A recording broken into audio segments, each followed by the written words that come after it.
Le soleil déclinait lentement sur la savane, peignant les herbes hautes de reflets d'or et de cuivre. L'air vibrait d'une chaleur étouffante, chargée d'odeurs de poussière, de sève et de peur. Alex, ranger expérimenté, gisait adossé à un acacia, ligoté de cordes épaisses qui lui entaillaient les poignets et la poitrine.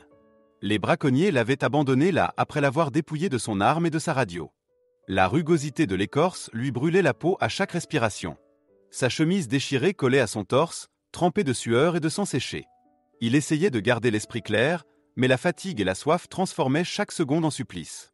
Il leva les yeux vers le ciel, où des vautours décrivaient déjà des cercles lents. Le moindre bruissement dans l'herbe faisait bondir son cœur.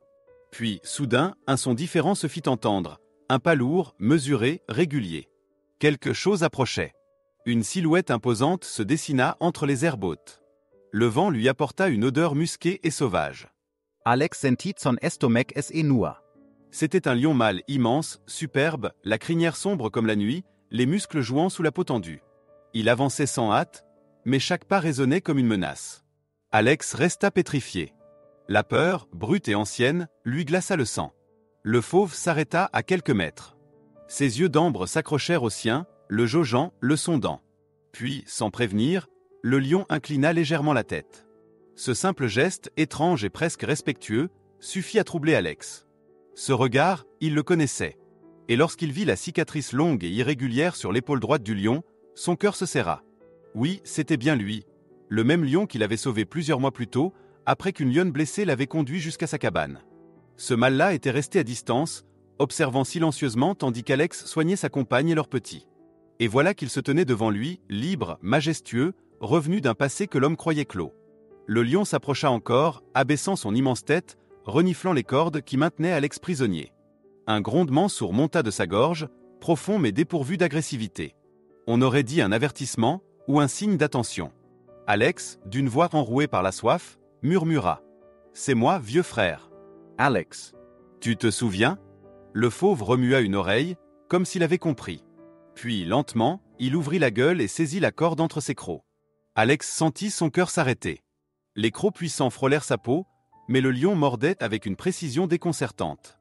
Il tirait, relâchait, tirait encore. Les fibres se tendaient et se fendaient peu à peu, sans jamais lui écorcher la chair. La force contenue de l'animal, sa concentration presque humaine, le fascinait.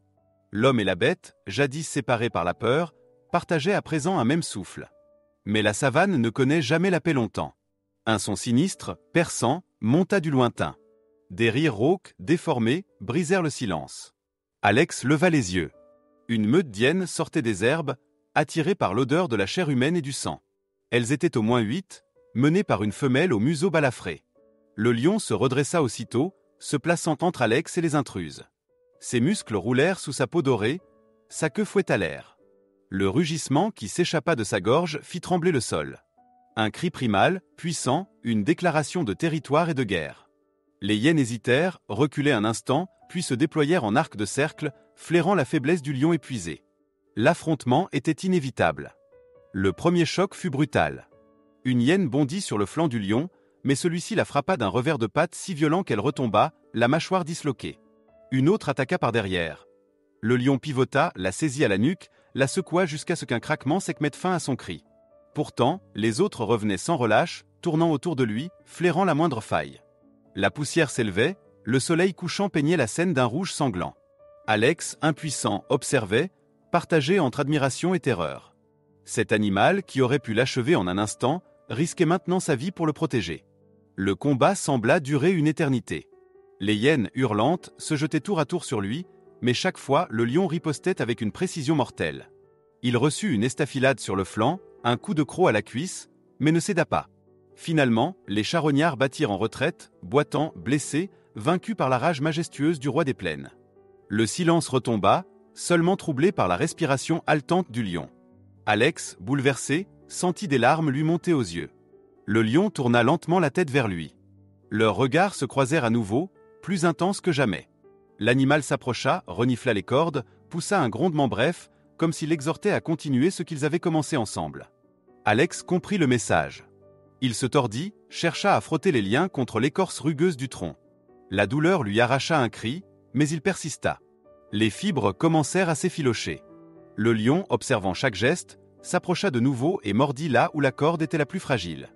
Une traction, puis un claquement sec, le nœud céda. Alex tomba lourdement dans l'herbe, libre mais épuisé. Il se traîna sur le sol, reprenant son souffle, le regard tourné vers son improbable sauveur. Le lion resta là, debout, majestueux sous la lumière dorée du soir, le souffle court, le flanc blessé. Ses yeux d'ambre ne quittaient pas Alex. Il ne rugit pas, ne s'éloigna pas. Il se contenta de le fixer longuement, comme pour s'assurer qu'il allait vivre. Puis il inclina la tête, fit demi-tour et s'enfonça dans la savane, disparaissant peu à peu parmi les herbes qui frémissaient sous la brise. Alex resta immobile, incapable de parler. Ce qu'il venait de vivre défiait toute logique. Là, au milieu du royaume sauvage, un lien ancien venait de renaître. Un lien forgé dans la gratitude, la mémoire et une confiance que même les hommes avaient oubliées. La nuit tomba sur la savane comme un voile brûlant. Le vent, chargé de poussière et d'odeur d'herbes sèches, glissait entre les acacias en un murmure inquiétant. Alex, toujours assis contre le tronc, fixait la ligne d'horizon où le lion avait disparu. Ses bras tremblaient de fatigue. La corde, rompue, pendait encore à son poignet, souvenir tangible de son emprisonnement et de ce sauvetage improbable. Le silence, après le chaos du combat, lui paraissait presque irréel. Il inspira profondément, savourant la liberté retrouvée, mais la douleur de ses membres ankylosés le ramena vite à la réalité. Son esprit restait tourmenté par une seule image, le regard du lion avant de partir. Ce n'était ni un adieu ni une menace. Plutôt une promesse muette, celle d'un lien indestructible. Alex connaissait les animaux, leur instinct, leur logique purement vitale.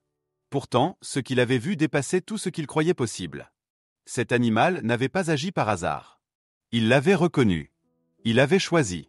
Mais la savane n'était pas un lieu où l'on pouvait se perdre en pensée. La nuit appartenait aux chasseurs. Les cris lointains des chacals s'élevaient, les insectes se réveillaient, et la lune éclatante dessinait des ombres déformées sur le sol craquelé. Alex se redressa avec peine. Chaque muscle de son corps protestait. Ses poignets saignaient, ses genoux tremblaient, mais il devait bouger. Rester là, à découvert, c'était inviter la mort. Il ramassa une branche brisée et s'en servit comme appui. L'adrénaline l'avait quitté, remplacé par une douleur sourde et constante. Ses pas étaient lents, incertains, mais chaque mètre parcouru le rapprochait de la vie. À plusieurs reprises, il crut entendre un bruissement derrière lui. Il se figeait alors, le cœur battant, scrutant l'obscurité. Rien. Et pourtant, une étrange certitude persistait, il n'était pas seul.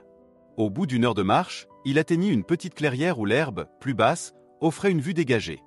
Il s'y laissa tomber, épuisé. La lune baignait le paysage d'une lueur bleutée. Et c'est alors qu'il le vit. Là, à la limite de l'ombre, la silhouette massive du lion se découpait, immobile, veillant. Alex sentit un frisson lui parcourir l'échine. L'animal ne bougeait pas, mais sa présence suffisait à repousser toute peur. C'était comme si un gardien silencieux l'accompagnait dans sa lente fuite vers la liberté. Le lion resta là, à distance, observant. Alex, à moitié conscient, murmura d'une voix rauque. « Tu me suis, hein ? Tu ne veux pas que je me perde, c'est ça ?» Le vent emporta ces mots, mais le lion dressa la tête, comme s'il avait compris. Puis il s'assit, dans une posture presque royale, et attendit. Leur destin, d'une façon que ni l'homme ni la bête n'auraient su expliquer, semblait désormais lié. Les premières lueurs de l'aube teintèrent le ciel d'un rose pâle. Alex sentit ses paupières lourdes se fermer un instant. Lorsqu'il se réveilla, le lion avait disparu. Il se redressa brusquement, l'angoisse lui tordant la poitrine. Il observa les traces fraîches dans la poussière, des empreintes larges et profondes qui s'éloignaient vers le nord. Il hésita. Son instinct d'homme de terrain lui soufflait de regagner son camp et d'appeler du secours. Mais une autre force, plus intime, le poussait à suivre ses empreintes, à comprendre pourquoi cet animal l'avait sauvé.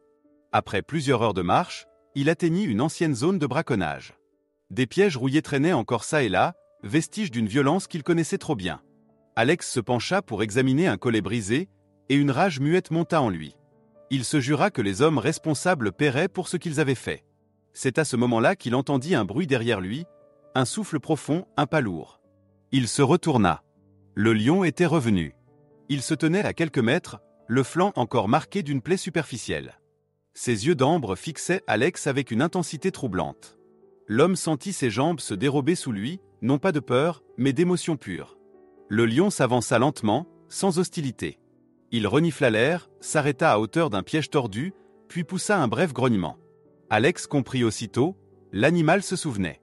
Il savait ce que représentaient ces objets, la douleur, la trahison des hommes. Je sais, dit Alex doucement. Je sais, mon vieux. Eux aussi, ils m'ont fait ça. Le lion resta immobile, le vent agitant sa crinière sombre. Leurs deux mondes, séparés par la nature même, semblaient se rejoindre dans une même colère muette contre la cruauté des hommes. Alex, avec lenteur, fit un pas en avant. Le lion ne bougea pas. Il se contenta d'incliner la tête, presque comme un signe d'acceptation. Puis, dans un mouvement souple et majestueux, il fit volte-face et s'enfonça entre les arbres. Alex resta là, figé, les yeux remplis de larmes. Il savait maintenant que ce lien n'était pas le fruit du hasard. Quelque chose, au-delà de la peur et de la survie, les unissait. Il regarda le ciel, et pour la première fois depuis son enlèvement, il sentit renaître une paix qu'il croyait perdue. La savane, immense et indifférente, bruissait à nouveau autour de lui, mais cette fois elle semblait bienveillante, comme si elle l'avait enfin accepté. Les jours suivants furent une lente renaissance. Alex, désormais libre, reprit le chemin du poste de surveillance, avançant à travers les plaines brûlées par le soleil. Ses blessures guérissaient mal, mais la volonté le portait. Chaque pas résonnait comme une promesse faite à lui-même. Il ne laisserait plus jamais les braconniers agir impunément. Les traces du lion l'accompagnaient encore, invisibles mais présentes dans son esprit. Il lui semblait sentir sa présence dans chaque souffle du vent, dans chaque ombre qui se déplaçait au loin. Lorsqu'il atteignit enfin le camp, les autres rangers crurent à un miracle. Ils l'avaient cherché pendant 3 jours, persuadés qu'il avait été tué. Les retrouvailles furent brèves, marquées d'émotion, mais Alex restait distant. Comment leur expliquer ce qu'il avait vécu? Comment raconter qu'un lion, l'un de ces fauves qu'il surveillait avec crainte et respect, avait non seulement épargné sa vie, mais l'avait sauvé? On l'aurait pris pour un homme délirant, brisé par le soleil. Alors il garda le silence, enfermant son secret comme un trésor sacré. Pourtant la nuit, lorsqu'il se retrouvait seul, il revoyait cette scène. Le lion se plaçant devant lui, rugissant face aux hyènes, le protégeant jusqu'au bout. Ce souvenir le hantait et le réconfortait à la fois. Ce lien étrange entre eux devenait un fil invisible qui le tirait vers quelque chose de plus grand que sa propre survie. Une compréhension intime du monde sauvage qu'il avait toujours voulu défendre. Quelques semaines plus tard, alors qu'il patrouillait avec 2 collègues, il retourna sur les lieux de son enlèvement. L'arbre était toujours là, les cordes pendantes battant au vent. Autour, les traces du combat s'étaient effacées, fondues dans la poussière du temps. Mais Alex sentit que quelque chose avait changé. Le silence n'était plus menaçant. La savane semblait respirer d'un souffle nouveau, presque paisible. « Tu veux qu'on avance » Demanda son Kollege Jonas, la voix prudente. Oui, mais lentement. Cet endroit. Merite du respect. Il s'avança seul vers l'acacia, posa sa main sur le tronc. Les souvenirs affluèrent. Et c'est alors qu'un rugissement éclata, puissant mais familier. Alex se retourna brusquement. Là, à une 50aine de mètres, le lion était revenu. Plus massif encore, plus digne. Son flanc portait toujours la cicatrice qui lui avait soigné autrefois. Autour de lui, 2 lionnes et un jeune mâle observaient à distance. Alex sentit son cœur battre si fort qu'il crut l'entendre résonner dans l'air chaud. Le lion fit quelques pas en avant. Ses yeux fixaient Alex avec la même intensité que lors de leur première rencontre. Jonas porta la main à sa carabine, mais Alex l'arrêta d'un geste ferme. Non. Ne bouge pas. Il ne nous attaquera pas. Il fit un pas, puis un autre, s'approchant lentement. Le lion resta immobile, son regard calme, presque humain. Lorsqu'ils ne furent plus séparés que par une dizaine de mètres, Alex s'arrêta. Il sentait le vent lui soulever les cheveux, porteur de cette odeur animale, âcre et chaude. Leurs regards se croisèrent de nouveau. Tout était là, la reconnaissance, la mémoire, la paix. Un long silence les enveloppa. Puis le lion leva la tête, poussa un rugissement qui n'avait rien de menaçant, un cri profond, presque solennel. Les lionnes répondirent au loin. Alex ferma les yeux, les larmes lui montant aux paupières. C'était un adieu. Un dernier salut entre 2 êtres qui s'étaient reconnus au-delà de leurs différences. Quand il rouvrit les yeux, le lion tournait déjà les talons, suivi de sa famille. Sa crinière ondulait sous le vent comme un drapeau d'or. Alex resta là, debout, jusqu'à ce que les silhouettes disparaissent derrière les collines. Le soleil déclinait lentement, jetant sur la plaine une lumière dorée, presque mystique. De retour au camp, il se sentit différent. Le regard qu'il posait sur le monde n'était plus le même. Les lions qu'il observait jadis avec distance, il les voyait désormais comme des partenaires, des âmes anciennes liées à la sienne. Il consacra les mois suivants à documenter leur comportement, leur langage, leurs gestes. Il en fit une mission personnelle. Prouver que la frontière entre l'homme et l'animal n'était pas faite de peur, mais d'incompréhension. 1 an plus tard, une équipe de biologistes publia son rapport. Ils y racontaient son expérience, sans les détails les plus incroyables, et saluer son courage. Mais pour Alex, la vraie récompense n'était pas dans les honneurs. Elle se trouvait dans un souvenir. Celui d'un soir brûlant où un lion, guidé par la mémoire et la gratitude, avait choisi d'agir non pas en prédateur, mais en frère. Chaque fois qu'il retournait en patrouille et que le vent soufflait sur les herbes, il croyait entendre un grondement lointain, doux, familier. Et au fond de lui, il savait. Là-bas, quelque part dans l'immensité, un roi veillait encore, pas pour dominer, mais pour rappeler à ceux qui écoutent que la compassion n'est pas une faiblesse. C'est la plus pure forme de force.